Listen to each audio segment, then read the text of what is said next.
Hey guys, Next Gen VR here, welcome back, and today I want to do a full review of the Pimax Sword Controllers, which Pimax sent me some time ago, but now I have permission to do a full review, not just an unboxing.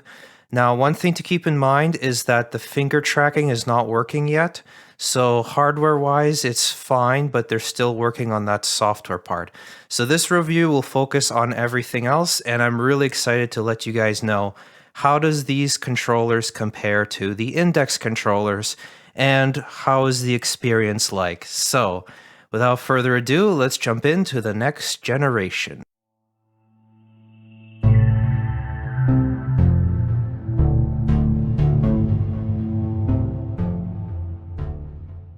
Alright, so here we have the Pimax Sword Controllers, the Index Controllers, and the Quest 2 controllers. And I wanted to do a comparison for you guys. So first off, the Sword Controllers have a pretty interesting and unique design. You can see that the rings go around the bottom, and this is how it gets tracked. Now, putting this on, it actually feels really nice in my hands. You can see the strap goes just underneath the knuckles, and it feels very lightweight, easy to hold. I get this kind of like free floating sensation compared to the index controllers. So wearing index controllers feels just a tad heavier and kind of less intuitive than the sword controllers. I think the ring design was a smart choice in that regard. Now you can see that the index controller is slightly longer, so this is a bit shorter in length. Now let's compare it to the Quest controllers. So when I'm holding the Quest controllers, it's actually pretty similar design-wise. So the Sword controllers feel like a hybrid between the Index controllers and the Quest controllers. So when putting them on, you can tighten the strap, and you can also adjust the length of for different hands. So I find it pretty nice and comfortable to wear, no issues with that. All right, and now let's look at the setup process. So these controllers work similar to the index controllers in the setup. So first off, we have the battery compartment, which uses a magnetized cover. So it's really easy to take off and on. And we've got the battery pack in there. Make sure it is facing this way because that's the correct position. And so it is pretty easy to set up, same as the index controllers. The pairing is the same, the charging is the same. Now, to turn it on, you hold the system button at the bottom, and it makes a similar noise to the index controllers. It feels pretty similar in that regard. Alright guys, so the first game I'm going to test these controllers on is Beat Saber, and the goal is to see how well do these controllers track. Are they actually as good as the index controllers? The next thing I want to demonstrate is that these controllers work as well as the index controllers for things like selecting stuff. You can see that the pointers are pretty accurate. I can press the system button in order to open up the menu without any issues. The button over here lets you do stuff depending on the game you're using, the B button. And obviously the trackpad is mapped to Vive controllers. So let's just test out the tracking here.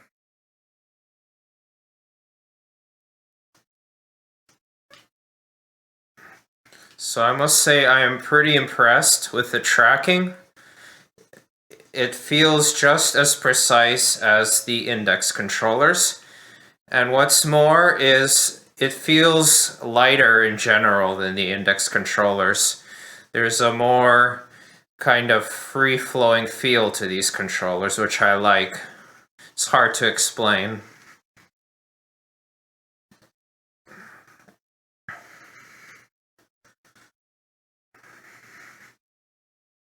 Alright, so the next game I want to demonstrate is Pavlov. So You can see I'm holding the gun and the tracking works just fine. I can aim it, the occlusion with no issues. I can fire the gun. However, you see I let go of the trigger here. I actually have to press it to ungrip. So it's not like the index controllers. Once you grip something, it locks on until you press that button again. And this is kind of one frustration I have because, for example, let's say I'm holding this gun. If I want to feel like I'm still holding it, I keep holding the trigger button, but that's exhausting. So I want to just rest my finger on the trigger. Whereas in index controllers, I can have this finger resting with all my other fingers, but that's just a minor thing. Now, this game is mapped to, all games are mapped by default to the Vive controller, so it behaves similar to that. So I can move around with the trackpad just by touching it in different areas of the pad. And same with the right pad, I can use it to rotate myself just by lightly touching it. The pad is also pressable, so that is for other game applications. Now I can press and hold the B button to open the menu here. So it does have similar controls to the Vive controllers. Now another frustration I have with these controllers is sometimes the trackpad is not fully accurate. So it really depends which game I'm playing. Sometimes there'll be some drifting going on. But the main thing is when I try to reach for the trackpad, I kind of have to extend my thumb just slightly in order to get to the front of the trackpad. So I'm somebody who prefers thumbsticks personally, and I think thumbsticks would have been a lot better, but Pimax has confirmed that they wouldn't be able to make it with thumbsticks, unfortunately. But for those who use the Vive wands and don't mind the trackpads and want an alternative to the index controllers, these feel pretty intuitive for the most part. Just some tweaks to improve the tracking, not tracking, but the movement would be ideal. So that's pretty much Pavlov. Now, same as index controllers, you can use the trigger to reload and so on, so no issues with that. Next, I'm going to play a competitive session of Population 1 to show you guys how this is experienced in actual competitive play. So let's get started on that. So for this game, in order to move, I actually have to press down on the trackpad, at least the right pad. And it does make it harder because I'm moving and I have to kind of drag my finger around. It's really hard to get an accurate motion. And I click the right trackpad to turn.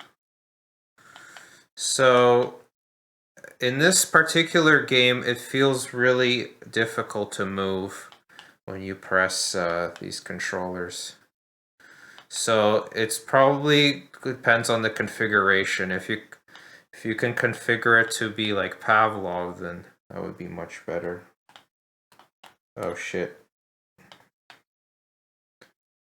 Alright, I fell down here. So yeah, it's very difficult to keep the trackpad where I want it to, my finger. But as you can see, there's no issues grabbing weapons. Oh, I need bullets. Alrighty. So the main issue right now appears to be when I press front, it sometimes moves to the right. Again, there's no actual controller profiles that Pimax has set up officially, so I'm pretty confident this will be fixed. So this is just a demo of how the controls feel. So in terms of the actual controller functionality, it's not bad. Especially in Pavlov, need to remember what control is for flying. So yeah, this is obviously they're gonna add their own controls to this game. Right now it's using mostly Vive controls. So unlike in Pavlov, you actually have to hold the right trigger button in order to keep it two-handed. As soon as you let go, it automatically lets go. So again, these controls can be changed later on.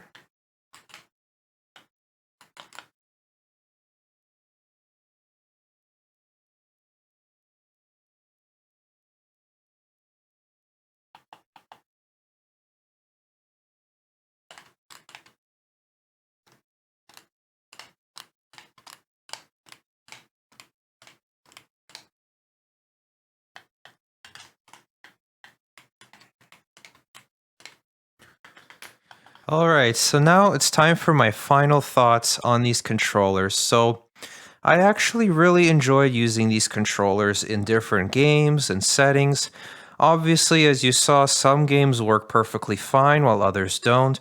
Again, Pimax has not made any custom profiles yet for controller bindings. So what you're seeing was basically the default Vive controller bindings, which obviously this is similar to a Vive controller, but not quite as a Vive controller. Now, how do they compare to the index controllers? Which ones would I prefer to use? I would say still the index controllers, mainly because I prefer thumbsticks. It's just much easier to use than trackpads, especially if you have to click on a trackpad. But in terms of the feel of the controllers, they did feel lighter and more easier to move around than the index controllers. It felt more natural to use sword controllers. I had no issues aiming guns, firing weapons, stuff like that. There's just going to be some fine tuning needed for the trackpads. But other than that, they were pretty great controllers. If you have used Vive controllers before with trackpads and don't mind trackpads, then I would definitely recommend these. Otherwise, I wouldn't recommend if you prefer thumbsticks. Now, some other things I noticed is when you press the grip button, the hand will grip in the game just like standard grip. If you press the trigger button, it'll point a finger up like that. Now the question is, how are the finger tracking, which I will do in a later review for you guys once they get the software working for finger tracking. It'll be very interesting to see. But in terms of thumbsticks, yeah, that's going to be lacking. So anyways, I hope you guys enjoyed this review. I hope it was helpful. And I want you guys to pay attention to the Pimax Frontier Conference on October 25th. And here is a word from Robert Picardo. Robert Picardo here. Pimax has asked me to invite their customers to view a recorded online event known as Pimax Frontier. Now, at first I thought, Pimax, they must make extraordinarily large pies. I discovered that Pimax is actually a company that deals with virtual reality. It is called Pimax Frontier. There will be no actual pies involved, but for Pimax customers, I believe it's a must-see. Carry on. Thanks for watching, guys. If you enjoyed this video, don't forget to hit the like button, subscribe if you haven't already, and hit the bell button for notifications, and I will see you guys next time.